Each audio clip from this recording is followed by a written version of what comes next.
All right, today we're going to dive into a challenge that I think we all wrestle with. How do you live a really engaged, passionate life without completely burning out? We're going to explore a powerful framework for sustaining that inner fire. So let's jump right in. This quote, it just hits the nail on the head, doesn't it? The goal isn't to dim our passions, just to conserve energy. No, it's about learning this art of alignment so we can burn as brightly as we want without, turning to ash. So that's the big question, right? How do we actually do that? This goes way deeper than just managing your time better or using productivity hacks. We have to go right to the source of our vitality. And the answer, believe it or not, lies within a really powerful metaphor. Okay, let's think of it like this. Our consciousness, our awareness, is like the flame in a lamp. And this isn't just some nice poetry. It's a really practical model. The lamp itself is our body, our physical being. And that flame inside, that's our spirit. But just like any lamp, for that flame to burn steady and strong, it needs one crucial thing: fuel. And that brings us to the most important part of this whole framework, the fuel itself. The sources we're looking at call this inner oil.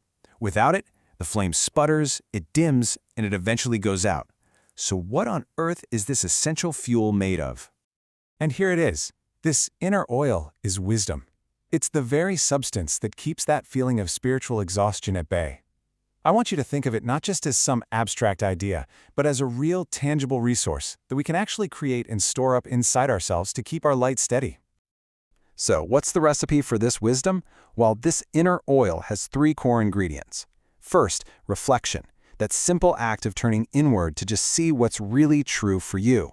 Second is compassion, for yourself and for others, especially when things get tough. And third, integrity, which is all about closing that gap between what you believe and what you actually do. These aren't just nice virtues. They are the literal, functional ingredients of our spiritual fuel. Now this slide is so important because it reframes the whole task.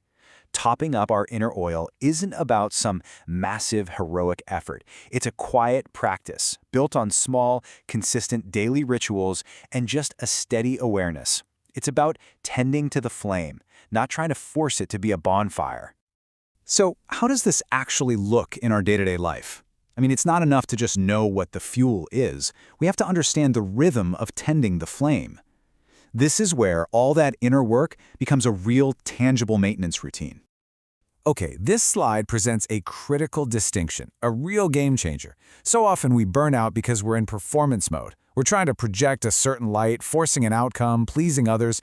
But what the sources say is this: the soul doesn't ask for your performance. It asks for your presence. It just wants you to return to right now, because the present moment is the only place the flame actually exists. Chasing light will always drain you. Being present sustains you.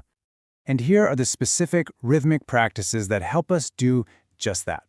First, like we just talked about, is presence itself. Just constantly, gently returning to the now. Second is clarity. Actively simplifying and removing things from your life that you know dim your light. Could be a draining commitment, could be digital clutter. And third, gratitude. Not just saying thanks, but really recognizing that bigger source of energy that flows through you. And that's the fundamental shift right there. It all boils down to this: sustainable energy isn't something we go out and find or get from someone else. It's something we have to cultivate from within. The chase itself is exhausting. The cultivation is what nourishes us. Now, of course, this inner work doesn't just happen in a vacuum. The final piece of this puzzle is understanding how our inner state connects to our outer actions.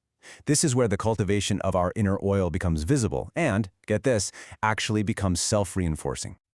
I love this quote. All that inner awareness, all that carefully cultivated oil, it's just potential energy, right? It's our actions, our deeds in the world that are like the strike of a match, igniting that potential and turning it into actual light. And this leads us to the ideal state, what the sources call luminous action. This is about true coherence, when there's no gap between who you are on the inside and what you do on the outside. Your values, your awareness, they are perfectly aligned with your actions and your work. And that alignment, it creates a steady, powerful, unwavering light. And this reveals an absolutely incredible feedback loop. Remember the ingredients of the oil: integrity and compassion? Well, every single time you act with integrity, or you show compassion, or you do something courageous, You aren't just using energy, you are actively creating more oil for your lamp. Your actions literally replenish your own fuel. How cool is that? So this is how we can put this whole framework into practice, right now. This isn't about some 5-year plan for enlightenment. It's about the immediate, the small, the tangible. So let's end with this question for you to reflect on. What is one small act, something aligned with who you truly are, that can add just a single drop of oil to your lamp today?